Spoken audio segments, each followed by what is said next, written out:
the conditions an accused person or a suspect meets before the court can grant the person a temporary freedom. Okay. Then, going down the question you asked, let us look at Section 35 of the 1999 Constitution as amended.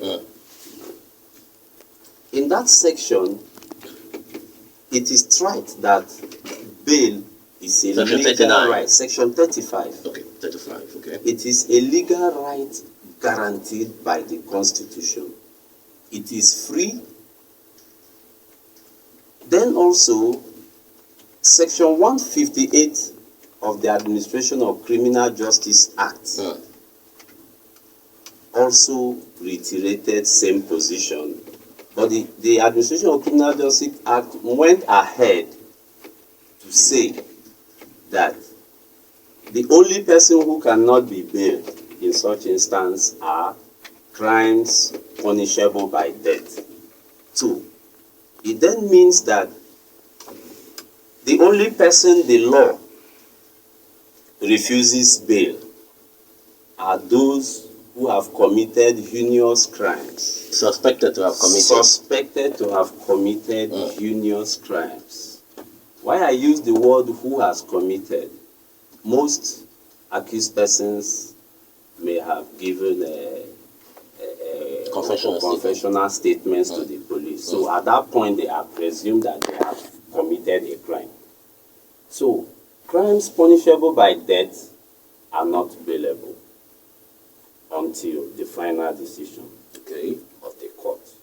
But aside from that, going by the question you asked, Radio Chief, bail is free all over Nigeria. But with what we know about the system, when you go to the police station, they will expect the accused person to part with something, which is totally unlawful, and we disagree with them. We call on the necessary authorities to I don't know how and why you're bringing this issue of paying for bail, putting the blame just on lawyers. No, not putting the blame. From what you're saying, that lawyers keep encouraging. I don't know of a lawyer that will encourage his client to pay for bail if actually he can secure his freedom, his release, without paying a dime. Now, let me come. Let me pile up your. No. From what you said now, if he can, let me come. Go on.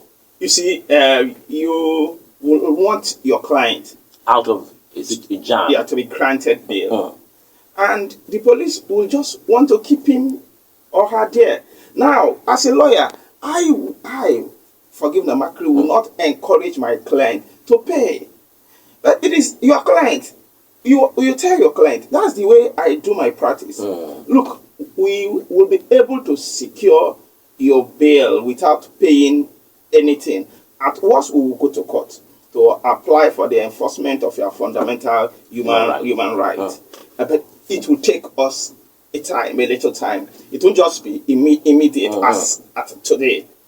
And your client will tell you, please, anything you can do, anything we can do, let me just get out of here. So you at that point you'll be left with no option. You'll be left with no choice than to negotiate with the police, which is, to me, is not good. Totally wrong. So they have guns, the police.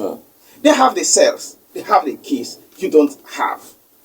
So it is for us in the society, everybody, to call on the police to respect the law.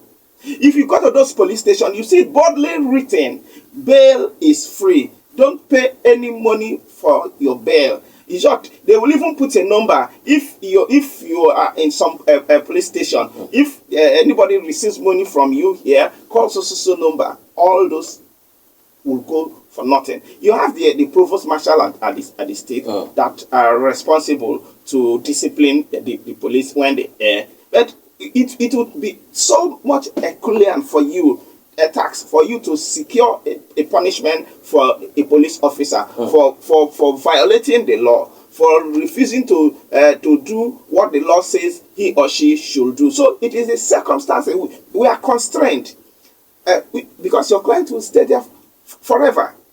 Is it not justiciable to take the police to court for violating Section 35 of the 1999 Constitution? Yeah, people have done that on lawyers have done that on several instances, and they didn't get any favorable outcome. Sure, you get justice, you get favorable outcome from it. But number one, is your client willing to be patient to go through it? We are impatient. If in the Western world, they will stand by their right, no matter what they may go through, to ensure that the law stands. But here, you just want to go. It is your client that will compel you to even think about giving anything to the police officer. A lawyer who will encourage his client to pay, who will be the one to force, like you are saying, or compel his client to pay for his bail, for his release. To me, that's not a good practice. That's not a good practice. That's not a good practice. If you